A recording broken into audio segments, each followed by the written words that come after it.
What do we need to do to manage the classroom? You tried rewards like prizes and candy, and that didn't work. You tried consequences like calling home and taking away privileges, and that didn't work either. And you stood in front of the classroom with your arms folded, waiting and waiting, and that didn't work either because trying strategies is not what's gonna help you manage the classroom, but understanding the principles of classroom management will. That's why this video breaks down classroom management to its core so that you can teach stress-free in your classroom. I'm former terrible teacher turned two-time teacher of the year, Daryl Williams Jr., and this video is a lesson taken from the course Classroom Management Made Simple, which lives inside of Impact. Impact is our thriving new teacher community that helps you master the principles of effective instruction so that you can become the teacher you've always wanted to be and make the impact you've always wanted to make. With new courses released monthly, a thriving and supportive community, and performance-based monthly rewards, it is the place to be if you are tired of not reaching your full potential as a teacher. Click the link in the description to get started for free today. And here is a lesson from the course, Classroom Management Made Simple.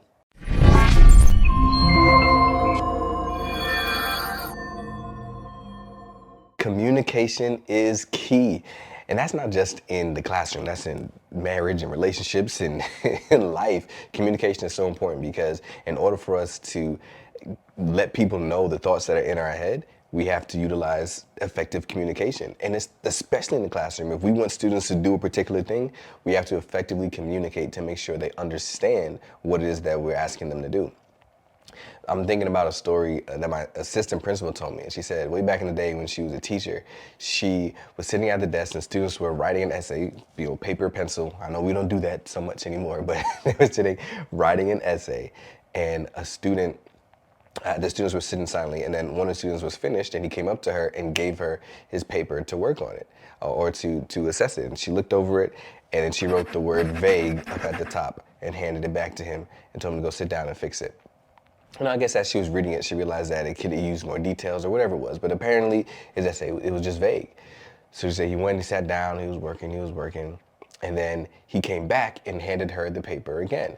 She looked at it and she said not much looked different. There was some erasing here and there, was some periods added there, some commas, but he didn't add any more context. It was still vague. So she underlined the word vague and handed the paper back to him and said, go fix it. And he went and sat down. And then he said he was working, his hands were in his head, he was looking frustrated, almost tears in his eyes. And then time was up and he came and he turned the paper into her. And as she looked over it, she said it was very similar. Like there was maybe he struck through this word, he changed this word to that word, but he added a comma here. It really was basically the same thing. Then she circled the word vague and handed it to him. And he dropped his head in his hand. She said, what is the problem? I keep telling you what you need to go fix. And then he said to her, I'm trying, but I don't know what vagu means. I'm trying, but I don't know what vagu means. Communication is super important because if we can't effectively communicate to students the thing that we need them to understand, how can we expect them to actually do that thing? And that's a perfect example of why communication matters. And so many times in classes, we do the exact same thing where what we're thinking we're saying something and students are interpreting it in a completely different way. Or we're thinking we're telling them something, we're thinking we're saying something, we're telling them directions, and for some reason it's not clicking, they're not following along, they're not doing the things that they're supposed to do. The issue is probably a breakdown in communication. So here I'm going to show you in this lesson 2 different things that we need to do in order to have effective communication. The first thing is that we need to make sure that when you are communicating with students that you have their full undivided attention so that they can understand, so that they can hear and understand the directions that you're about to give. The way that we do that is through making sure that you turn their voices off before you turn their voices on. I see so many times in classrooms where teachers just start speaking while there are students speaking in the classroom. Or they'll start speaking over the students, or they'll raise their voice. The issue with that is that not only are the students that are talking or communicating or not paying attention, not hearing what's going on and not understanding what's going on, but they're also distracting other students from being able to understand as well. And for those of us that are thinking, well, I don't know how to turn my students' voices off. My students' voices never go off. They never stop talking. The way that we turn students' voices off is with an attention-grabbing signal.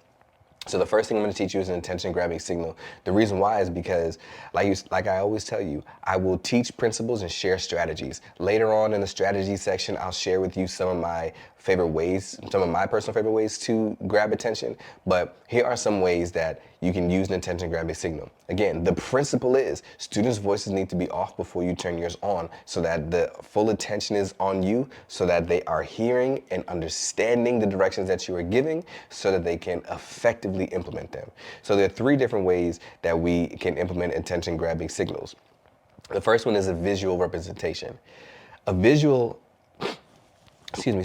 a visual attention grabbing signal is obviously something that students can see. So maybe that is you standing in the front of the classroom. Maybe that's turning the lights on or off. It's something that triggers the visual aspect of getting students' attention, okay? Remember, the goal of the attention grabbing signal is an action that you put in place, and this, if we're taking notes, this is what you would write down, an action that you do that signals to students it's time to pay attention. That's all it is. There needs to be an action that you do that signals to students it's time for me to pay attention. Okay? And if it's a visual representation, again, it could be the lights. I mean, it's something that they see. You stand, you hold your hand up, something of that nature. There are then also auditory representations of I just lost my train of thought. There are also audio representations of attention grabbing signals. That happens sometimes, right? It's okay, we're all human, right? Audio representations of attention grabbing signals. That could be a call and response where you say something and the students respond to it. That could be claps. People like to, and the students respond with that thing as well. It could be a sound. One of the things that was popular recently in classrooms that I was going in is the doorbell, the Bluetooth doorbell, where somebody will get it on Amazon, just a couple of bucks, and they'll press the button and then it'll chime throughout the classroom, and students understand that when they hear that chime, it's time to get silent. So there are so many different ways. Again, I'll share strategies a little bit later, but think about the principle. There's something that the teacher is doing that signifies to the students it's time for us to pay attention. The third way is through a digital attention grabbing signal. There are so many different apps now, and if you type in online, if you go into digital attention grabbing signals, there are things that you can put on the screen. You can play a short video, a GIF, a clip, something that incorporates technology, or your phone, well, that's technology, that incorporates technology that lets students know it's time for us to pay attention. So those are three different pillars or three different ways that you can grab student attention. But remember the principle. The principle is you need to make sure students' voices are off before you turn your voice on. And there's some action that you take that signifies to students it's time for us to pay attention. But now once you have their attention, it's very important that you don't lose their attention and that you get right into effectively communicating the directions that you want to give them, or effectively tell them whatever it is that you want to tell them. I like to think about it, and this is a polarizing example, but hopefully the polarization of it allows it to stick in your memory. September 11, 2001 was one of the most devastating days in the history of the world when the Twin Towers were attacked by terrorists. And they say that the week after that, churches were filled. Churches were filled, everybody was thinking the world is coming to an end. That we're not going to make it, I got to get my life right, all those types of things. Churches were filled immediately. Why? Because there was some action that got everybody's attention, and people started reflecting and thinking about, oh man, what's going to happen to me? And they went to church to make sure that their souls were saved, right? That's just what happened, right? That's just what happened. Well, a couple months later, a couple years later, here we are, 15, 13 years later, with the time you watching this, here we are, 24 years later. And, church attendance has gone back down to normal, or even below normal, or below where it was at that time. Why? Because the thing took place, shook everybody up, and everybody decided, let me go to church and get things right. But then after a while, they went back to normalcy. What I'm saying is, after you use your attention grabbing signal and get everybody's attention, if you don't now immediately go into effective communication, what happens is you lose everybody's attention, and then they start going back to doing whatever it is that they were doing. Some people will have a strong attention grabbing signal or a strong way of getting student attention, But then when it comes to giving directions or saying what has to happen next, then they start rambling, or then they're not effective, or they're not prepared, and the communication is not effective, and students stop paying attention and go back to doing what they were doing. And then they say, oh man, I can't manage my classroom. It's not necessarily a management issue at that point. At that point, it's a communication issue. So what we need to do is frame our communication in such a way that it is effective so that students actually understand it. And I use the word frame on purpose because we're going to use the framework. Frame is an acronym to help us to remember how to frame our directions. I hope you're receiving value from this lesson so far. If you are, you'll probably love the workbook, which is filled with actionable steps and resources. To get the workbook, just click the link in the description below and sign up for the free trial of Impact. Once you are inside, you'll be given access to the full course library. You'll be able to make discussion posts and ask questions, and you'll be able to compete for prizes. But most importantly, you'll be able to download the workbook and resources. And with hassle-free cancellation, if you don't want to continue after the free trial, no worries, but you'll still have access to the downloads.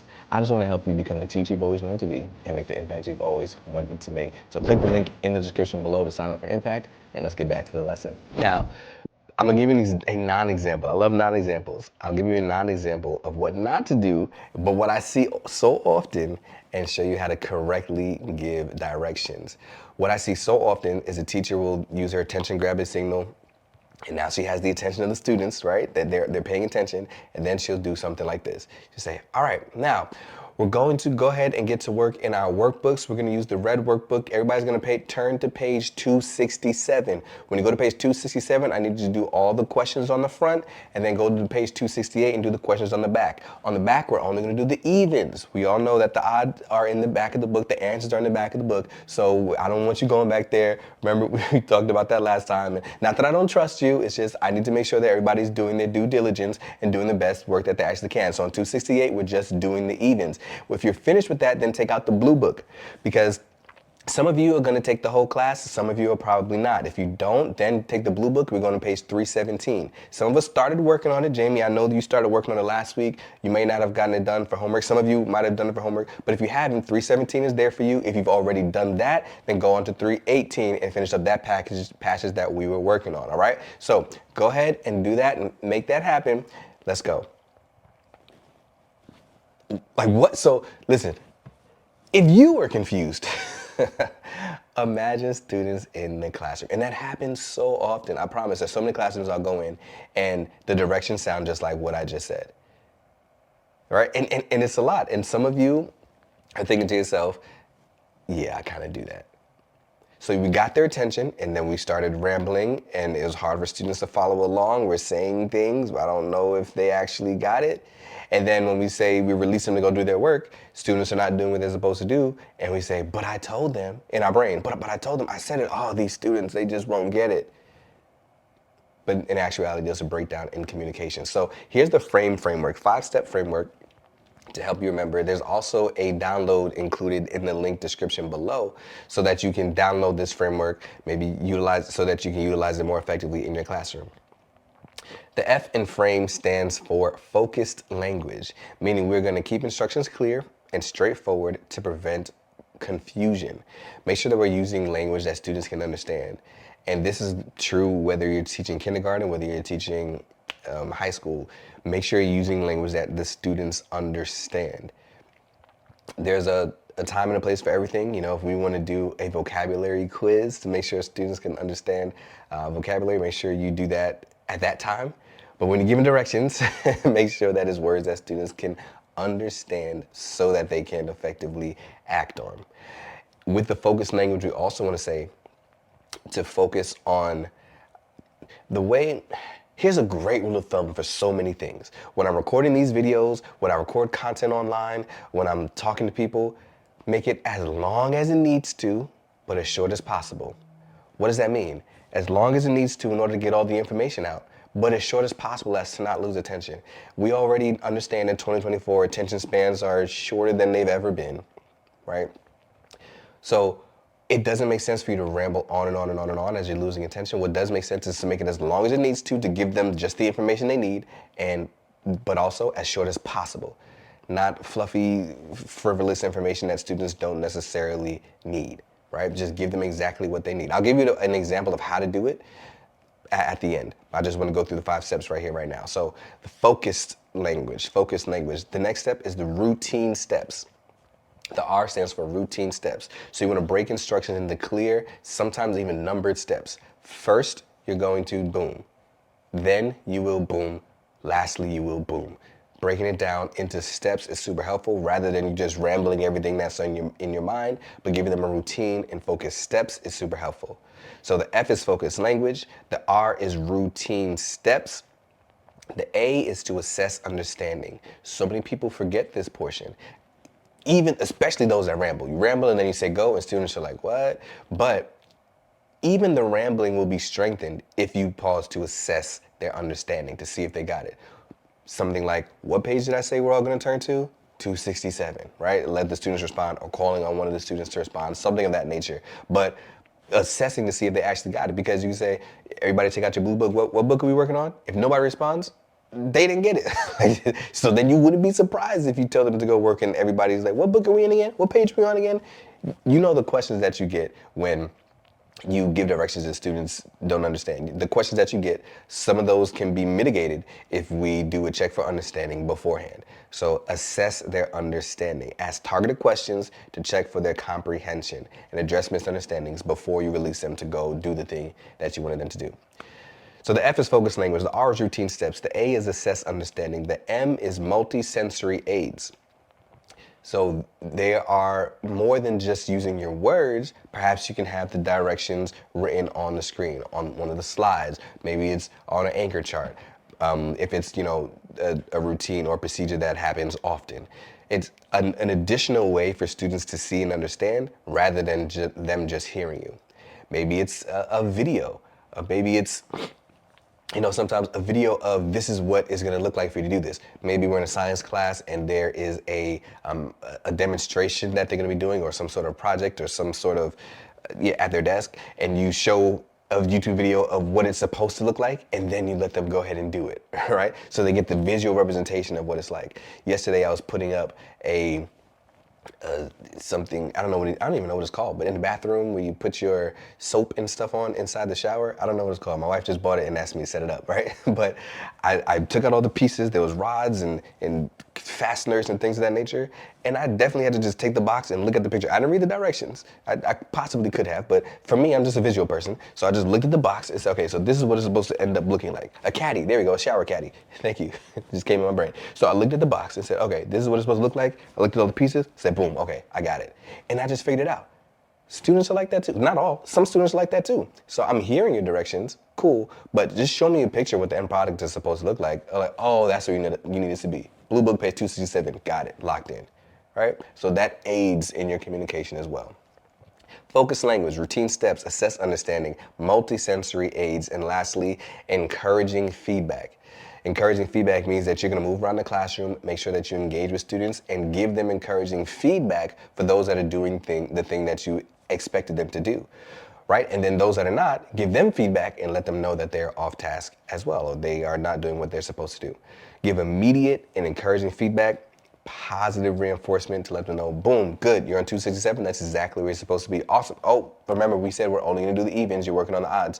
It's okay, fix it, right? So going around and giving them that feedback is super helpful to keep them on track. And what is also helpful is that, again, if you have those multi-sensory aids, you pointing over to the screen, pointing over to the board, remember what page did we say we're on? And they look at the board, oh yeah, blue book page 267, right? So here's an example of what all of that I just said, here's an example how you could do it differently. All right, when I say go, we're gonna go to our blue books and turn to page 267. Not yet, when I say go. We're gonna go to our blue books and turn to what page, Jamie? 267, absolutely, go. All right, we let the students, they go. See, notice how I'm breaking it down in chunks. They get the blue books, 30 seconds left, come back to your seats. Awesome. Now, I broke it down into a chunk. First, we just got the blue books, went to page 267. Now, the first thing that you're gonna do is complete page 267. When you're finished, you're going to then go to page 268 and do the even problems. What problems, everybody? The even problems. When you're finished, look at the board for further directions. And then we release them to go. Why? So now I broke that down into 3 steps. I didn't have to go into all some of you are gonna go here, some of you are gonna go do that. That's where the multi-sensory aids come in, because now on the board, I let them know if you finish with the even numbers on page 268, boom, this is what you're gonna do. And so they know, okay, I'm gonna do 267. They just responded and told me, I did a check for understanding. They know, okay, I'm doing 268 even next. And then when I'm finished with that, I look up at the board to see what is to come next. And as I'm walking around the classroom, I'm just reinforcing that. Awesome, good job on 267. Remember, where are you going next? 268 even, good, awesome. When you finish with 268, what are you doing? Look at the board, you got it, right? That is powerful communication. So putting it all together, when we use an attention-grabbing signal to turn their voices off before we turn our voices on, that allows us to be able to get their attention and give them information that they need. And when we have their attention, make sure we don't lose it by rambling and not being very pointed and focused, but we use the frame technique to really give them clear, concise directions that they can actually act on and provide feedback, so we can make sure that students are doing the thing that we actually desired them to do. Now, sometimes you still have students that misbehave, right? You still have some students that don't do what they're supposed to do, but you also have a lot of students that do what they're supposed to do. So in the next lesson, we're gonna talk about how to create your behavior management system to incorporate incentives for those students that are doing the things that they're supposed to, as well as consequences for students that are falling short of the expectation, in order to remind them and to reinforce what the things that we're supposed to do. So now that we've got them quiet, we've got them focused, we've got them listening, we gave them directions, what happens next when they're in class and they're left to their own devices? Some are doing the right things, some are not. Implement your classroom management system. I'll show you how to create it in the next video. I hope this lesson was super valuable for you. And if you are looking for the next lesson in this course, remember, it lives inside of Impact. Inside of Impact, you'll be able to see the rest of this course, as well as get access to all the courses on effective instruction inside the library. You will also be able to get access to the supportive community and to compete for performance-based prizes. Click the link below to join Impact, where we just want to help you become the teacher you've always wanted to be and make the impact you've always wanted to make. I'll see you on the other side.